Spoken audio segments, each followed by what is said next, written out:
Hey guys, thanks for joining me this week on For All Things Lexington. It's the only show dedicated to Lexington, South Carolina. Here, you'll hear me talk to people, groups, bands, and organizations about where to go, what to do, and who's who in and all around our beautiful Lake Murray. I'm your host, Angela Barrett, and this is For All Things Lexington. For All Things Lexington has been brought to you by Professionals on the Patio, open networking with Columbia's finest business owners.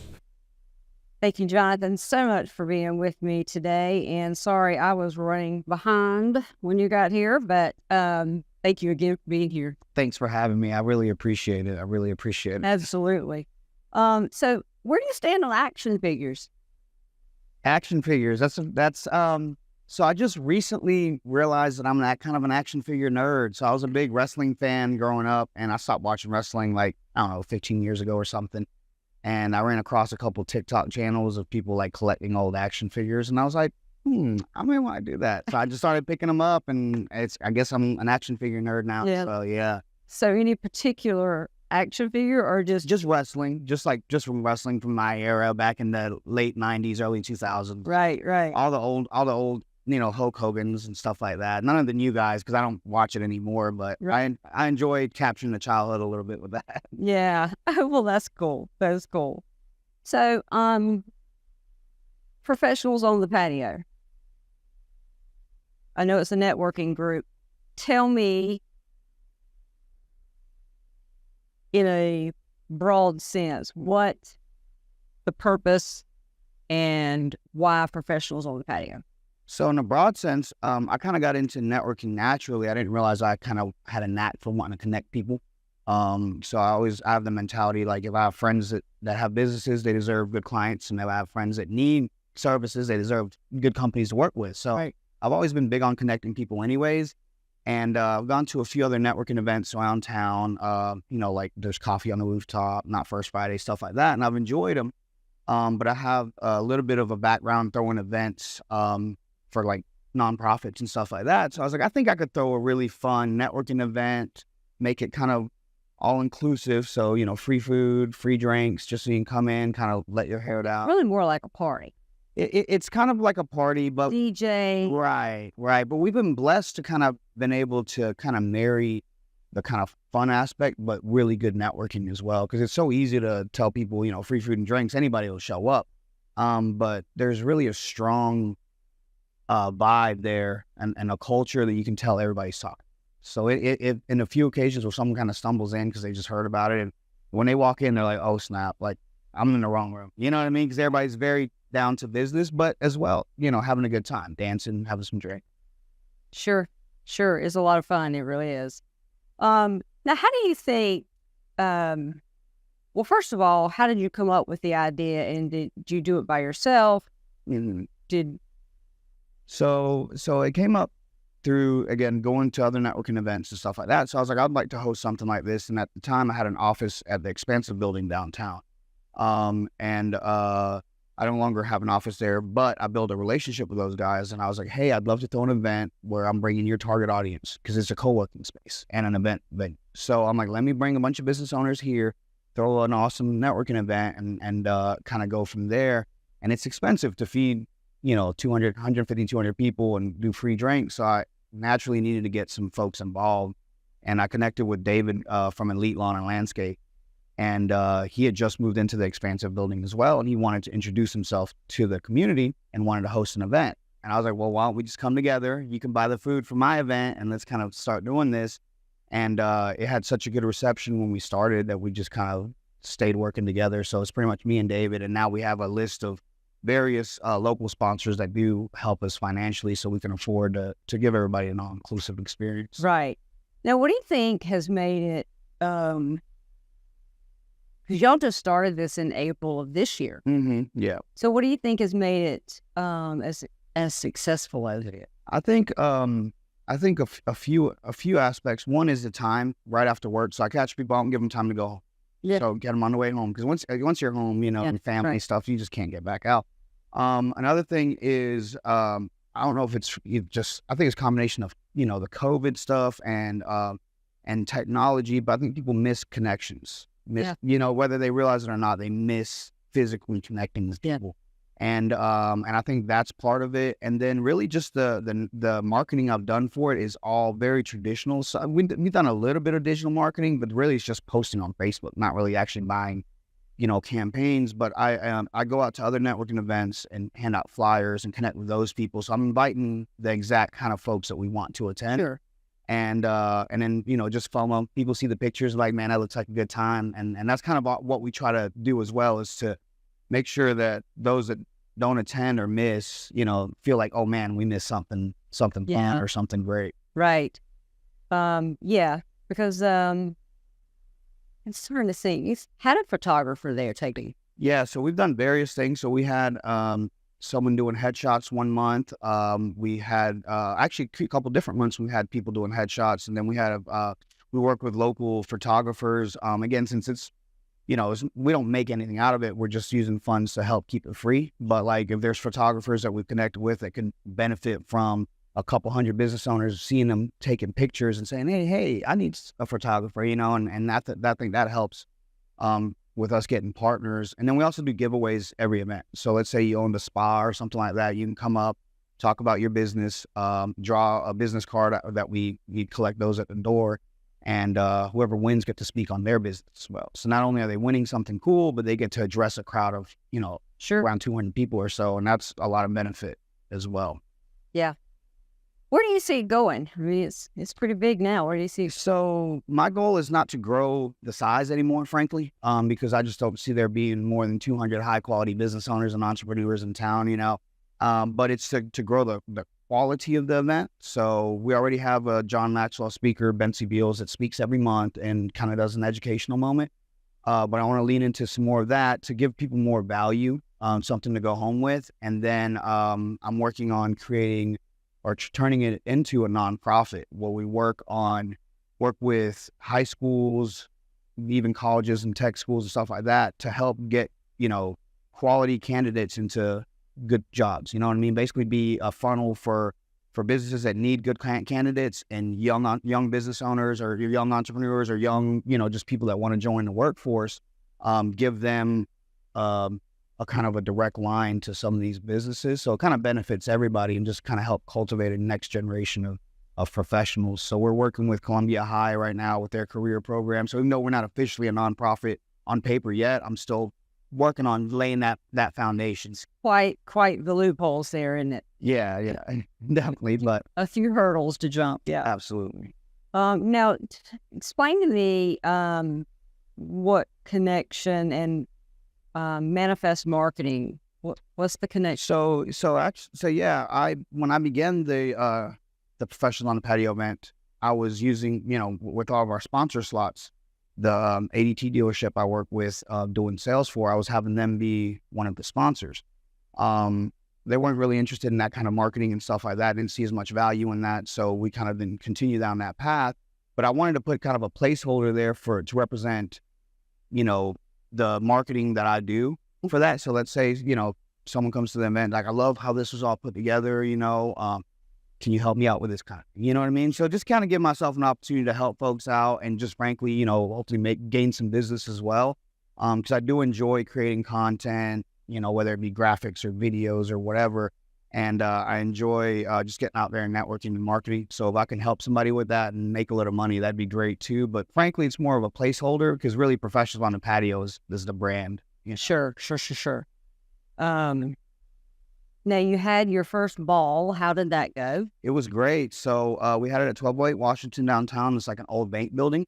It was an amazing turnout. I can't wait for the video to come out. It was just, you felt like you were in like a 50s mob movie or something out there. Like, the vibe was just so cool. We had a 5-piece jazz band. We had DJ outside. It was like, we were blessed to have two great parties into one, basically. And then, of course, gave our nonprofit a lot of exposure and did some fundraising for them. So that was good. But it looked cool. It wasn't able to go, unfortunately, but it looked pretty cool. Now, I'm going to talk about your Brewski Brothers Beard Company. Mm-hmm. I guess you have a product, beard butter. Tell me how all that ties in. And Yeah, so I'm busy. So I always make the joke that in my, I'm 33 now. In my 20s, I was always busy, but just running around getting in trouble, right? As everybody should be in that age, right? Or typically does in that age. So now I'm kind of focusing all that energy and I try to be productive. And I've been making my own beer products for myself for about 6 years.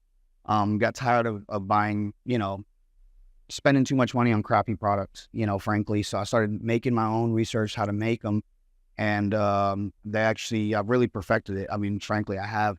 And I'd given some to a friend as a gift, even though I wasn't really focusing on it as a business. And he went to his barber shop. They fell in love with it. We connected, and it just spawned me into actually getting the LLC done. And now we primarily focus on partnering with local barbershops. So we'll put we have laser engraved cans, which is pretty neat, kind of different. And we focus on putting their logos on there as well. So it kind of helps them have a product without having to either do a white label or, again, get inferior products or spend a ton on packaging and shipping and all that. So it's kind of just locally mainly focused currently to just partner with local barbershops. yeah, And it's just something, again, it just kind of was born out of necessity because I needed to make stuff for myself. And again, might as well find a way to capitalize on it, financially if possible. sure. Now, you don't have a storefront for that, right? No, I don't. I partner with the local barbershops. I do have, there's a place called Peddlers and Makers Market out in off of Elmwood in the Cottontown district next to Warmouth. I do have a setup there, like a 3-4 foot section there, but I don't have an actual storefront for it. And then just to regress a little bit, the brand Brewski Brothers, the name comes from, I had a craft beer blog years ago. Oh, yes. I did some research on that. Yeah, so we used to do collabs with local breweries, all kind of silly, dumb videos and stuff like that. Yeah. And The shower video. oh yeah, I was like, what am I watching? yeah, that was some TikTok trend at the time where people were like whopping clothes or something. I don't know, but me and my counterpart are vastly different sizes, so it just made it. If we could do anything to be funny, we would definitely do that. But COVID kind of derailed that a little bit. So it just kind of shifted into doing the beer products with the same brand, since we kind of had a local following anyways. And now, does he help you with the? No, he's not really involved in it. I did present him the opportunity to get involved with it, but he's got his own, a lot of stuff going on in his own life and all that. So, and that was another aspect of it that was attractive to me because it was something I was able to do, by myself. Not that I want to be by myself, but sometimes it's easier when you're just the only person. It's hard to get 2 people or 3 people to meet at the same place. It just, life happens. So it's tough to align schedule. So it's nice to be able to do that kind of by myself. Yeah. Yeah, you had an event, I guess, for Brewski Brothers Beard. And I remember sending you a Facebook message like, hey, I don't have a beard, but can I come? Yes. And yeah, I'm jealous. so I actually have a woman's line that I do as well. It's like a little spinoff. Because I had that a lot where the girlfriends or wives are just friends of mine that, obviously don't have beards that are like, what's for me? So I was like, I can make something. So I made a beauty butter. Similar ingredients, all natural ingredients for all the products, but I whip it so it has a little different texture, and of course the smells are more decadent and sweet. Like our most popular one is the lemon pound cake. So great products, and again just something else keeping me busy. Yeah, like you don't have enough hats. Right. No pun intended. Yeah. Now, I meant to say this in the very beginning. Congratulations, a big wedding coming up. Yes, thank you. Again, so much going on. Yeah. So much going on. But she's been a blessing through the whole process. If it wasn't, I couldn't have, obviously I wouldn't be getting married without her anyways, but I couldn't have done it, couldn't do any of this without her. She's been a huge asset in planning the wedding and just being my backbone while I'm doing all this other stuff, because it's a lot, it spreads me pretty thin. And she's been super supportive, and yeah, I'll definitely look forward to our next chapter together. I think it's be a good one. Not chapter, that'll be a whole new book. Yeah, there you go. There you go. After 33 years of doing it, you have many chapters, but you'll start a new book. I'm definitely excited about that. And you, actually, I think I saw the pictures correctly. You proposed to her at Professional Development. No, actually, I didn't. That was I guess I have a thing for rooftop patios. I don't know. So that was Way. so that was out in Charlotte. But I always joke that Professionals on Patio looks like we're in Uptown. Right. But that was in Charlotte. It's a restaurant called Fahrenheit. It's like on a top floor of some skyscraper. Yeah. And luckily I was able to really make all that happen in like 24 hours. But obviously I was planning to do it, but like with anything, there's always hiccups. Oh. But luckily I was able to find a photographer in time. I was able to get in touch with the venue and kind of put all that together because I'm big on like I said earlier, I love making content and stuff like that. So I love captured memories like that. Right. That's a great memory. You definitely don't want to just have Absolutely. a crappy little picture of. Or Very romantic. I was going to say, hats off to you. Thank you. That was nice. Now your dog Pip, who's Yes. a very spoiled dog, She is. um, She is. just by Facebook alone, is a rescue dog. Yep. Yep. And now, how long y'all have had Pip? How long? Since March, like 20th, I think it is. So we're planning on looking into getting a pet after we got married because obviously honeymoon, all that, just so much simpler. But I just kept seeing the post from the city of Columbia from their euthanized list, and it's just, I could have just unfollowed it, but I just didn't, So I was like, I told her, I said, well, I'm gonna go by there and just see what's going on, And she actually wasn't on an E-list yet, but if you free up a kennel anywhere, it helps. And Sure. all the E-list dogs I visited with, they were just very high energy and stuff. And I have an apartment, so I didn't want to, Right. bog them down like that. And then I would just happen to walk by her cage, and she was like just the most sweet thing ever. And so we just fell in love right then. And now our goal is just to spoil her as Yeah. much as possible. So when they found her, she was on the side of the road, literally like crying, like wailing next to a dog that was hit. So apparently it was her. Yeah, and it's just heartbreaking. So our goal is just to make her like the happiest Yeah. dog in the world. Videos of Pip doing his business. Yes, the day in the life. It is, yes. Hilarious. Like Yeah, only Johnathan would that's take it. a video of his dog way to the back half of it. That's it. What's the favorite part, or what's been your favorite professional patio event other than the ball? I know that, but I'm talking about the actual network. Has there been a favorite one that's kind of stood out to you? I think really, Navo was there serving food. yeah. I think our red, white, and blue bath sticks out to me the most. Because that was our first like themed one, so that was fun. And then we also instead of doing the traditional catering, we partnered up with Backstreets, and they were out there grilling up, bison burgers and like hot dogs, all beef dogs and stuff. So that one stood out to me. I think that one stands out to me because I love a good theme. So that's why in October we're gonna do like a costume party, and November we'll do a Thanksgiving, December, Christmas. I mean, we'll ride themes heavy because even if people are coming right after work, the ladies can wear like some little spooky earrings, and like that just makes your day a little, Right. just a little something, right? So, yeah, we like to do the theme thing. So that one stands out to me, I think. Yeah. Cool. So where do you see Johnathan Gamboa in 5 years? That's a good question. Honestly, I don't know if it's in 5 years. I don't know if it's in 5 years, but definitely, I think I definitely want to lean into getting involved more in the community. Of course, I want to do the nonprofit aspect of Professionals on the Patio, but even if it's like local office kind of stuff, maybe, getting involved more with stuff like that. It's nothing I ever thought I'd really be interested in doing, but I think the older we get, the more we get involved with our community, the more we want to make a positive. Yeah, you want to make a positive impact, right? Yeah, and truly that was how it started, and couldn't really lay my hat on one, and I think my editor and web guy was tired of me talking about it. He said, Angela, you'll talk paint off walls, do a podcast, and talk to all of them. I'm like, not a bad idea. Yeah, absolutely. Yeah, you got to lean into your strengths and That's your passion, right? That's right. That's right. Well, Jonathan, it was so nice for you to be here today, and I'm glad we finally got to catch us. Thank you so much. Make sure you get to my network sometime. I will. Send me some info. And you do those on Thursdays as well? Third Thursday. Third Thursday. Okay, so I can make that because mine's on the first Thursday. Yes, sir. So I'll definitely have to do that. Well, thank you so much. I appreciate Thank it. you. All right. Hey guys, thanks for hanging out with me today, and I hope you enjoyed the show. If you'd like to be a guest on the show or know someone you'd like to see on the show, contact me at forallthingslexington.com. That's the number 4, allthingslexington.com.